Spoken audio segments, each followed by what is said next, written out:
हनुमान जी को लंका की ओर प्रस्थान करते देखकर देवताओं ने सोचा कि ये रावण जैसे बलवान राक्षस की नगरी में जा रहे हैं, अतः इस समय इनके बल बुद्धि की विशेष परीक्षा कर लेना आवश्यक है। ये सोचकर उन्होंने नागों की माता सुरसा से कहा, देवी, तुम हनुमान के बल बुद्धि की परीक्षा लो। देवताओं की बात सुनकर सुरसा तुरंत एक राक्षसी का रूप धारण कर हनुमान जी के सामने जा पहुंची और उनका मार्ग रोकते हुए बोली, वानर वीर, देवताओं ने आज मुझे तुमको अपना आहार बनाने के लिए भेजा है।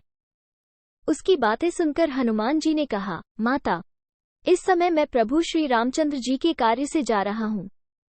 उनका कार्य पूरा करके मुझे लौट आने दो, उसके बाद मैं स्वयं ही आकर तुम्हारे मुंह में प्रविष्ट हो जाऊंगा। ये तुमसे मेरी प्रार्थना है। इस प्रकार हनुमान जी ने सुरसा से बहुत प्रार्थना की, लेकिन उसने किसी प्रकार भी उन्हें जाने न दिया। अंत में हनुमान जी ने कुध होकर कहा, अच्छा तो लो, तुम मुझे अपना आहार बनाओ।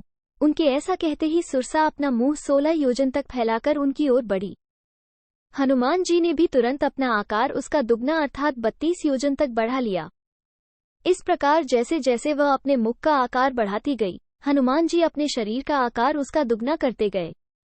अंत में सुरसा ने अपना मुंह फैलाकर 100 योजन तक चौड़ा कर लिया।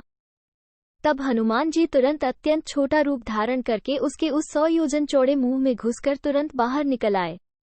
उन्होंने आकाश में खड़े होकर सुरसा से कहा, माता, देवताओं ने तुम्हें जिस कार्य के लिए भेजा था वो पूरा हो गया है। अब मैं भगवान श्री रामचंद्र जी के कार्य के लिए अपनी यात्रा पुनः आगे बढ़ाता हूँ। सुरसा ने तब उनके सामने अपने असली रूप में प्रकट होकर कहा, महावीर हनुमान, देवताओं ने मुझे तुम्हारे बल बुद्धि की परीक्षा लेने के लिए यहाँ भेजा था।